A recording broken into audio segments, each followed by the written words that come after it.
Jared, offensively, how do you guys get back to where you were against Iowa State? You know what? It really is, as we've said all year. I mean, the quicker we commit to knowing how to respond the right way and come out of the thing, the better off we'll be. And that's what we did coming into the TCU game. We'll have to respond the same way. You know, this is that's why I love this game. I think all of us do. It's why we're in it.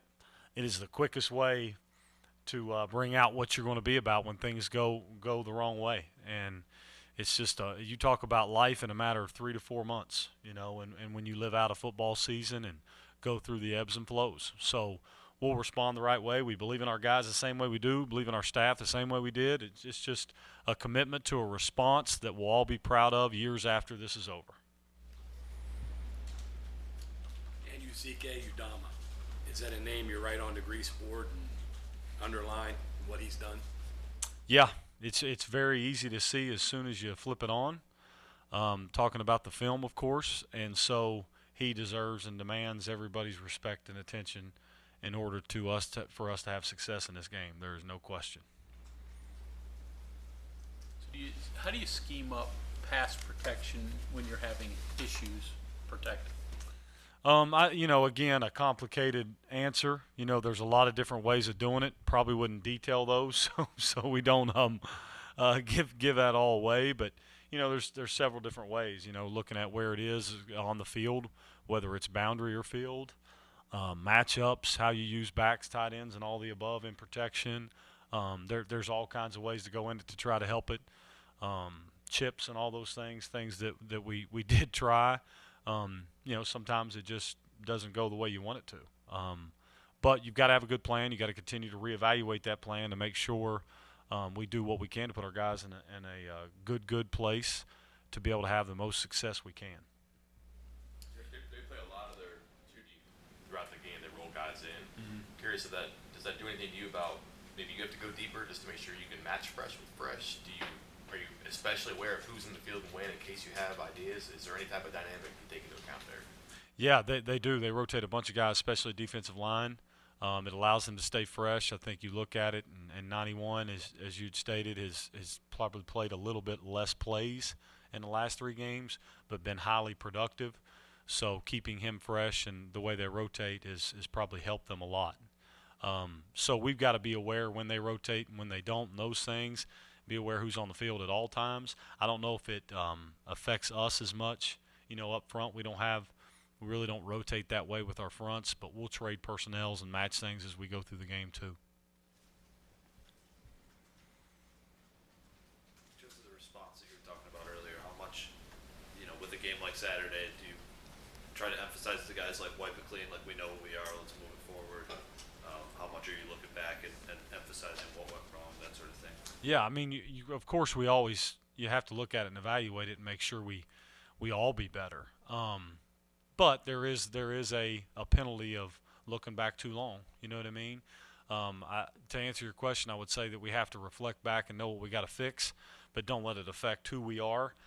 Don't let it. That's what we talked about it yesterday when we kind of got our guys back in order. It's not like we care for them anymore or feel any differently about ourselves off the field or on it based off of a result. You can't do that. That's why it's such a slippery slope. Of course, there is a such thing as positive energy from a win and momentum and those things, but as long as it's based on a process of the work, the results will take care of themselves. The fact is we play a good football team this week. We got 3 left. We know what's in front of us, and we want these guys to feel good about themselves and fly home on the plane this weekend the way they should. And we just got to have 2 good practices to put ourselves in the best position to do that. I was going to say, when you look at ways to attack these guys or any defense, I'm sure in the back of your mind you're thinking, okay, can we protect it first? And then do you say, okay, if we can't protect it, do we eliminate it, or do we try to figure out ways to protect it? Yeah, I think you're spot on. So I think that what do you do? Like you try to put your guys in the best position possible. How do you do that? You first look at ways you've got to attack them with different routes and different things. But then it always goes back to a premium of, okay, we can attack them with these routes, but how do we protect it or gives ourselves the best chance to? So they go hand in hand because without one, you can't have the other. We've seen that no more true, like in two different scenarios on each end of the spectrum in 2 weeks, right? There were chances we had Saturday with guys, and we just for multiple reasons, right, just couldn't get it there. Whereas the week before we did, so we know what we're aware of it, and we just got to keep on finding the best ways. But it is a pretty complex deal, right? To look at it and say we've got to do enough to give ourselves a chance to go score points, but you also can't be careless either, So it's kind of a game of cat and mouse. We're going to get a chance to talk to Doug Nestor here in a bit. So give me some comments about him, his progress, playing one-handed for about half the season. What have you seen out of Doug? Well, you wouldn't have known it from him and how he carried himself out through practice, which I think is the biggest compliment to him that needs to be said, right? I mean, anybody could have said, well, I can't hardly fit this hand. I'm playing with one hand. He didn't hear anything about it. He went through some tough times with it, and it was really hard at times. But he kept on practicing, did what he could do to try to make plays work and find success. And I don't think it's any surprise that he has played better since having that off. But I think his practice habits and him pushing himself to be more physical in those things has helped him also get to that point as well. But he's playing at a higher level. We've got to keep pushing him to play even better and play more physical. He knows he's got to take those steps, and I just think he's come a long way in his time here. And I think being healthy certainly helps that go faster. I asked Neil this, I'll ask you this too. They call their defense a 3-3 stack, right? But yet on the 2 deep, they got 2 defensive ends and 2 defensive tackles, and they play a 3-man front. I don't know how that computes to a 3-3 stack. Yeah, I would say that just kind of gets listed, right? I would think I didn't even realize it was put like that, but 2 defensive tackles. I'm wondering which guy is the hybrid or which guy is the I don't know. yeah, no, it's certainly you would think 3 down first. That's that. what you see on tape. Absolutely, yeah. Gerad, you mentioned their length on the back end. Is that something that sticks out to you as well? And is that a lot different than other secondaries you prepared for this year? Yeah, especially there's the number 23 is really long. The Brents, Julius Brents, I believe is his name, and he's long at corner. And runs really well and plays through and good eyes in the back end when he plays off. Those guys do a good job, and they run downhill to their fits very well in the new defense they're playing. It seems like each week they're growing to get better and better within the new system. And that length, anytime you have that with them playing off and more of zone principles, it creates a factor, especially when they come up and press. So it's going to have to be something our guys are up for the challenge to defeat guys and find ways to win. You mentioned McPherson is a hard guy to block. Is that because of the scheme getting to him to block him? Is that what he's talking about there? Yeah, exactly. Where they bring him from, and where he's lined up makes it a hard dig out, you would say, as we call it. Where in normal alignments and normal defenses, it's easier to dig those guys out. So just based on where he is, Andy's good at it. So he's basically like a free guy. Mm-hmm. Free to their fit and very similar to what we had faced 2 weeks ago. And how they align and find ways to add the extra hat. With an offensive coordinator, what part of you has to, how much of you has to be football coach, how much of you has to be a psychiatrist, maybe even mom and dad? Well, I mean, many veteran coaches that have helped me along my way have always said, coaching's probably the easy part.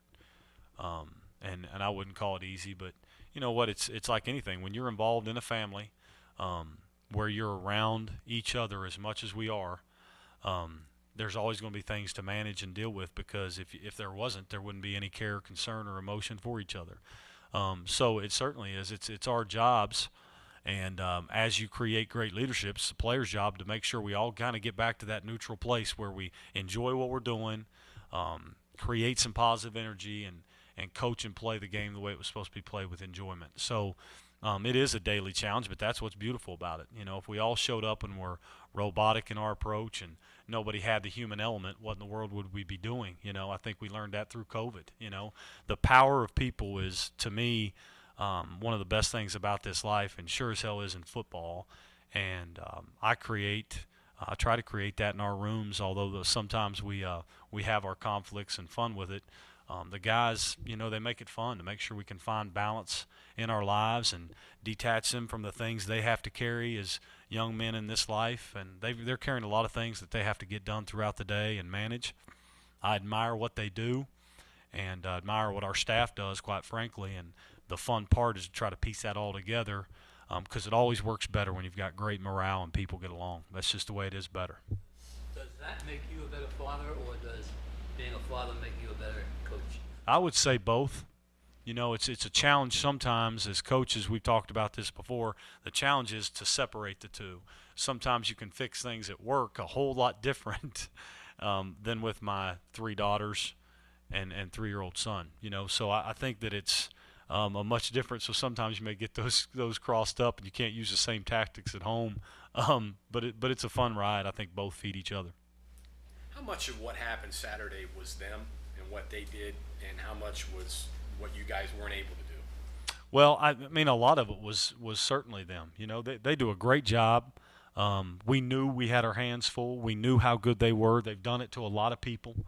Seeing it for what it was, you really, there's times you don't want to publicly say anything that would act like you're trying to even pass it or not on. Like it falls on us. It falls on me. But you know what? There's about 3 things you could name in that first half that if we just do what we're coached to do in highly stressful situations, that looks a whole lot different, feels a whole lot different, and you're in a fight. But we didn't, and that's you do or you don't, and we didn't, and we own that as a staff first. Our players own it. We move forward, and we find a way to make sure we do this weekend. If you're sitting here throughout the season, and it's every coach, I guess, too, but you talk about the different defenses teams play and the fronts, coverages, all that stuff.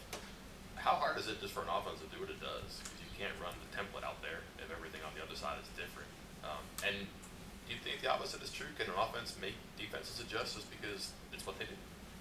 Yeah, I mean, it is. I mean, the football in this league week by week is at a high level. So there's great football coaches decorated throughout the league. So that cat and mouse game is real.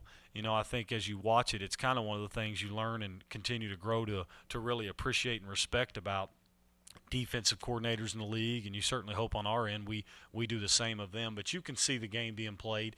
There's not anything where you can do something and continue to do it, if that makes sense. There's a change, an adjustment, and then you hope you put yourself in a point where you've looked for the second step ahead, where then you counterpunch, and it keeps going back and forth like that throughout the game.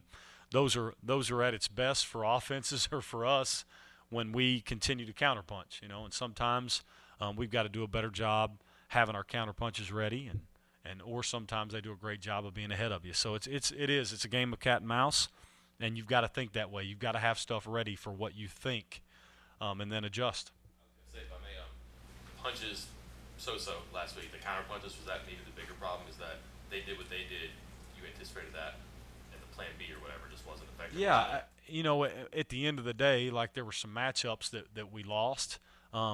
But we did. There were some things we tried to get to that you would say, okay, we need to continue to do that. Good job. There's other things where you'd say, you would take back, and try to help with some protection, some different ways, and put our guys in a chance or a better chance to be able to hold up, to create some explosives, because we knew we were going to have to create explosives to find success.